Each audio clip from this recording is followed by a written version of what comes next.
There's a whole issue around questions of censorship and what was and wasn't known, what was and wasn't broadcast. So there is no doubt that the BBC knew more than it broadcast, so in that sense, yes, it was downplayed. There's also a sense of what's the purpose behind those broadcasts as well, I think is really interesting. So in 1943, there's the famous policy document which says that the BBC will adopt this approach towards reporting of atrocities against Jews. And it says in there it will only be news broadcasts, it won't do any dramas or any plays, etc., because they're more prone to being seen as possibly made up. But in fact, it's during that period, in early 1943, that they produced some of the most startling dramas on the Home Service for a domestic audience. So there's a play called No Luggage, No Return, which is broadcast in June 1943 on the Home Service, so to a domestic audience, which not only details trains being taken full of Jews to Treblinka and names Treblinka as the camp and details the process, but also does so with a degree of empathy towards the Germans who are undertaking this action.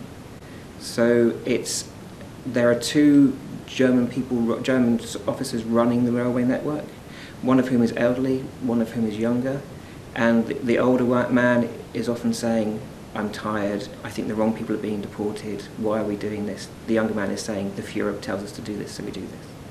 And so it's striking that this is June 1943.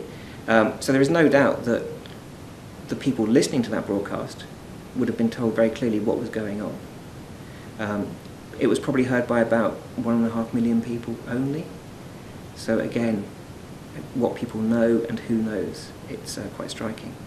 The Manchester Guardian, the left-wing newspaper at the time, reported after that broadcast that there can be no doubt after this what's going on, and once heard this broadcast will never be forgotten. But of course the play has been forgotten.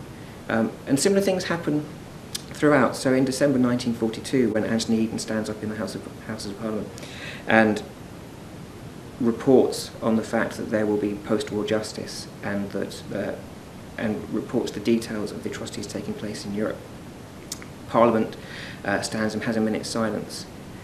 And really that silence is what happens and what follows. So Britain and the BBC don't really do as much as they could after December 1942 to continue to press the stories about what's happening to the Jews in Germany and throughout Europe. From the perspective from today, it's really difficult to understand why they didn't show everything, although they knew. Could you explain this to us? Why? There are various reasons suggested.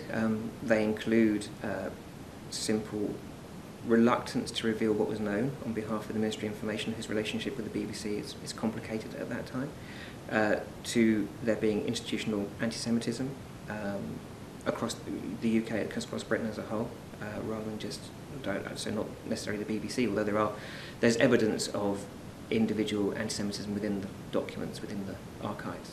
But more generally, it's simply a case of being wary of atrocity stories and not really wanting to broadcast those stories for fear of them not being 100% accurate. And this is why the European service and someone like Noel Newsom, who's Director of European Broadcasting, is so interesting, because he sees the propaganda nature and potential of broadcasting, and he's not afraid to push these stories as soon as he hears them and knows about them. And in fact, there is a moment where the Daily Telegraph reports on the famous Bund report in 1942, and Newsom is concerned that the newspaper is reporting this first before the BBC does, and says this is the sort of thing we should be doing and we should be talking about. So there's a push within certain people to do these things. But institutionally, there's a policy that you don't focus on the Jews for fear of promoting or provoking more anti-Semitism.